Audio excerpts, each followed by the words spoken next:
Yeah, so let's start with our scanning section. We have the scan tab, which has multiple different types of options, folders, and resources. As of now, we are in the folder of my scans that we can see here.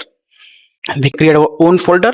For example, we can create customized folder for customized things. New folder, name as, let's say, Windows Scan or Windows Device Scan.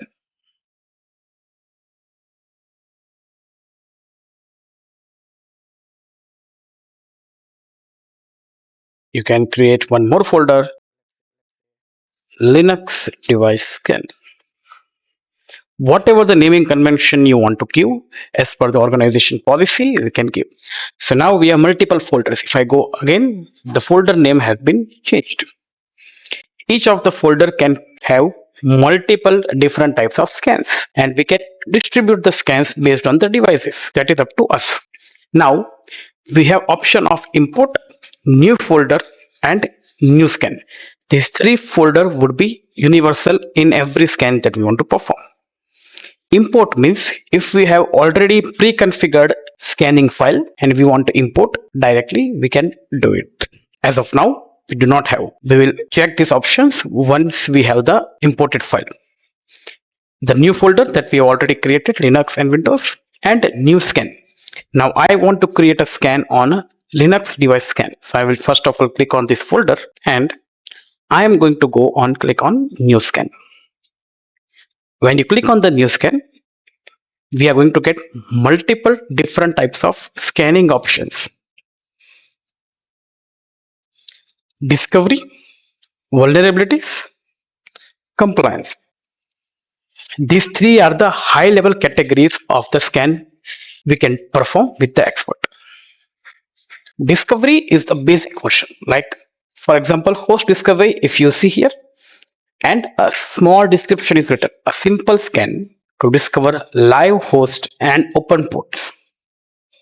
So just it would not give us any sort of vulnerability information. It would give you regarding the open ports and basic scanning options that we can get. So it just discover whether you are active or not. If you want any particular vulnerability scan, we need to go under the vulnerability sections. We have multiple different types of scan. A basic network scan, that is like a full system scan suitable for any host. Credential validation, advanced scan, multiple different types of scanning methodologies and options are provided that one can utilize for that day-to-day task. Now, let's consider one of the basic host discovery scan. Click on the host discovery. Now here is the name, type of the scan.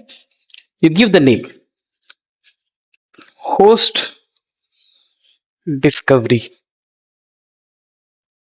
scan,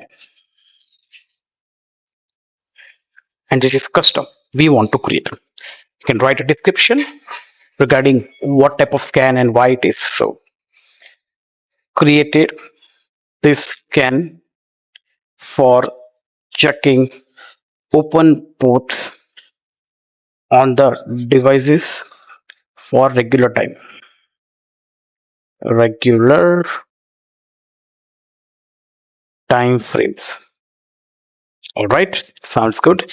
Again, it would ask you which folder you want this to be saved.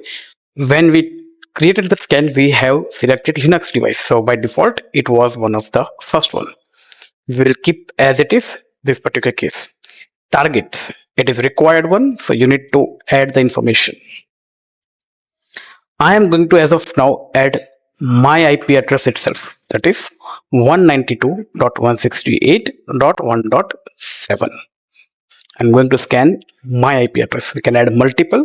We can add a range of devices. Depends upon what and how much huge the environment is. We can completely upload the target also. So if we have a network inventory, we can typically add it up. So again, and we have the post-processing live results. So if you enable this option, it would identify any potential issues that are discovered during the scan.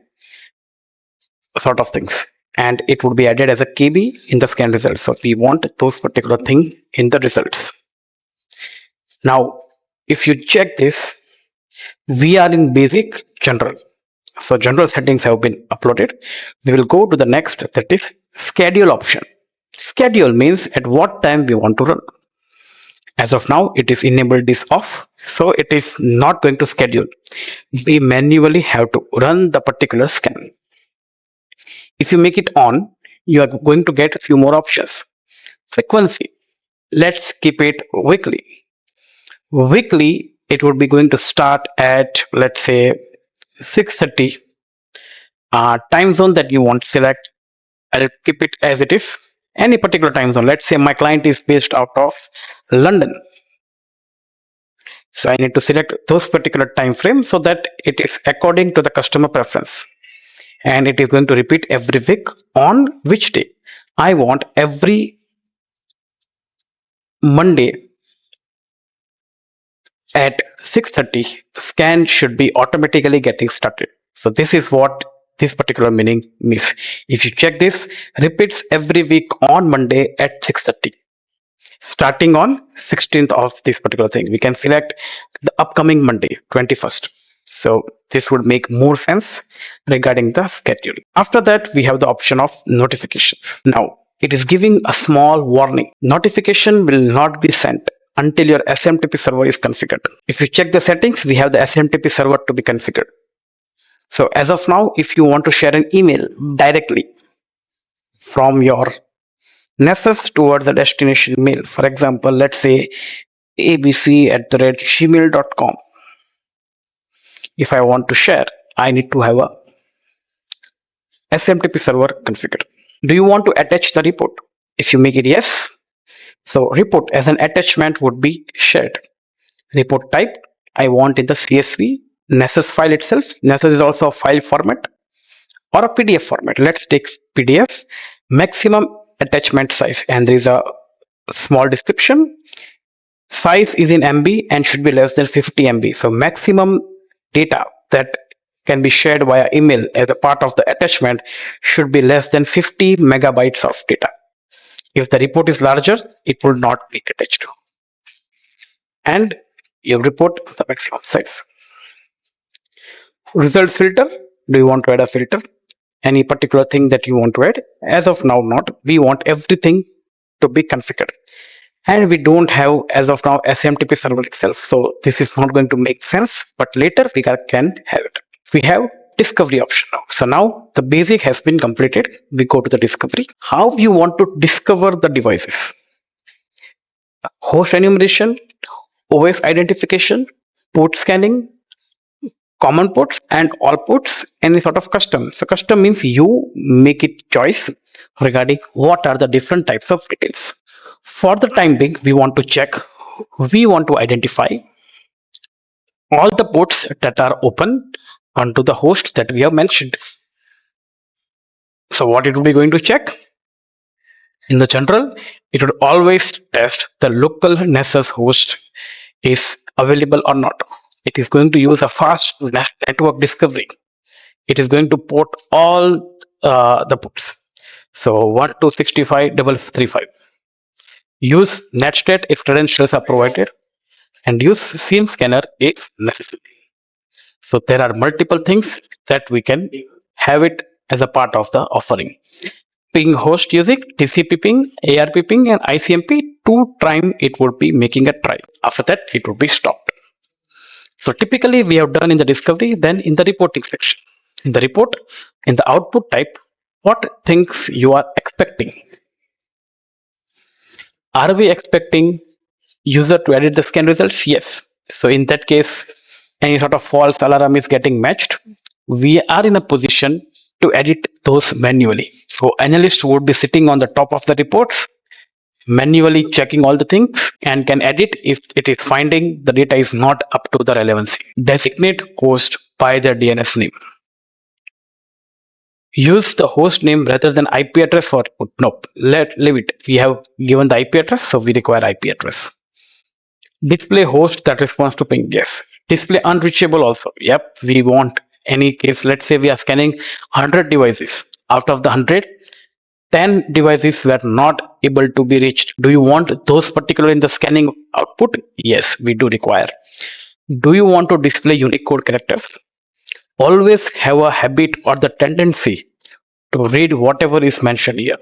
So if you enable this option, so as of now it is disabled, unique code characters appear in the plugin like usernames, install application names, SSL certificate, all these things. Plugin output may sometimes incorrectly parse or truncate strings with Unicode characters. If you find that it is creating an issue, they are asking you to disable this setting and scan again. That is expected as a part of the scan. We do not require as of now at this point of time. Once we have done with the reporting section, click on advanced. So there are some advanced settings that one has to know. Do you want slow down the scan when network congestion is detected? So if Nessus is detecting when it is sending too many packets and the network pipe is approaching the capacity or else any sort of delay is going on, it will automatically slow down. So it's a good feature that one should enable. In case you are scanning very critical devices, you may use this feature automatically, because once the congestion has subsidized or means the congestion has automatically fixed, Nessus would go and use the available space again. So that is a very good feature to be utilized. Network timeout, you want to check, have habit to read again, specifies the time that Nessus waits for a response from a host unless otherwise specified within a plugin. If you are scanning over a slow connection, you may want to start. So this is good. We can have 8 seconds. Maximum simultaneous checks per host. So on the particular host, at the same time, how many checks would be performed? These are the 5. Maximum simultaneous host per scan. So now this is for a single host, 5 times it would check, and at the same time 256 hosts would be checked for the scanning purpose. So this is why they require a particular system requirements. Maximum number of concurrent, again, TCP sessions per host. We want maximum at the same time, we want 100. And this is per host. So on a single host, 100 sessions can be taken, and maximum number of concurrent TCP session per scan. Per scan, how many we require? Let's say 200. Any random number we can add. Exclude file path. You don't want a particular thing you want to omit. This is for the Unix. Okay. Similarly, for Windows, it would be coming up. So for Unix means any Linux-based systems, you don't want, let's say, etc password file, etc shadow directory, any sort of directory or file path you don't want to scan.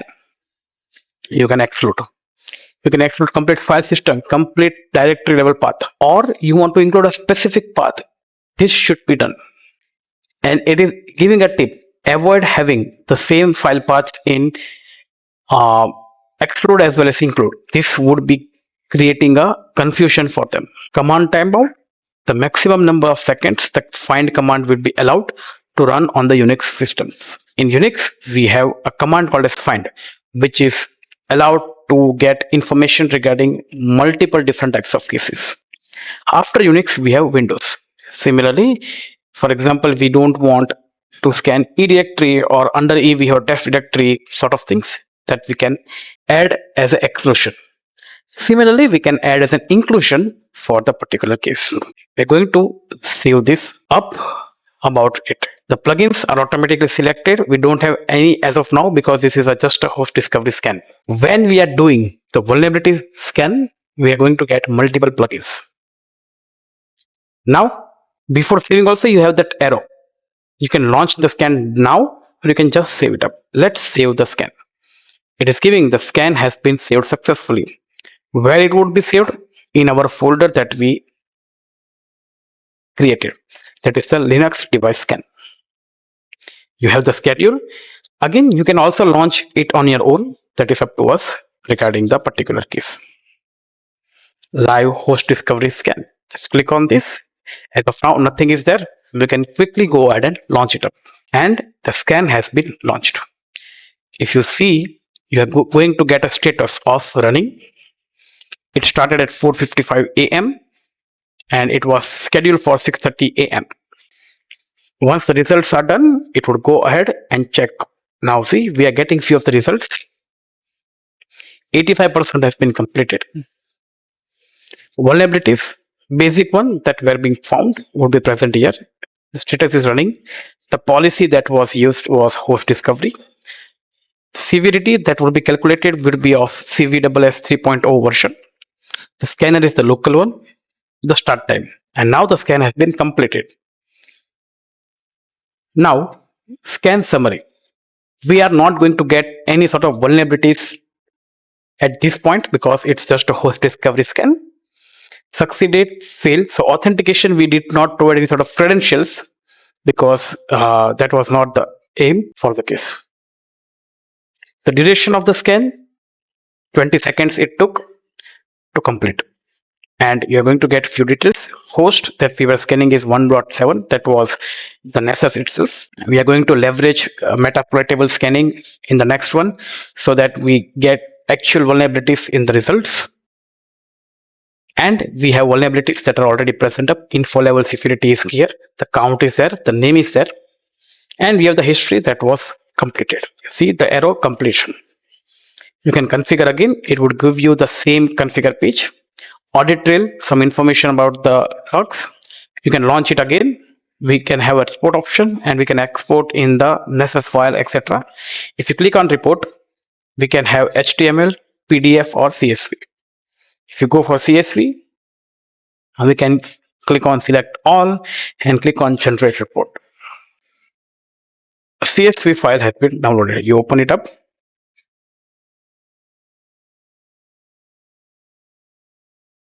And this is how your CSV file would be looking on the day-to-day basis. You can adjust it as per your recording about the things. So you have plugin ID, which we don't require this much big. So this is for us about how do we navigate and make the things sorted up. So yeah, this is the way. You have the plugin ID. You have the CVV associated, the score. We'll see the reporting section at the end where we are going to analyze about the things. But yeah, this is how the CSV format would be looking like when we export it from the Nessus. That's all for the basic scan that we did for the host discovery. We're going to leverage few more scans and analyze it up completely end to end for our Nessus skills. Thank you for the session.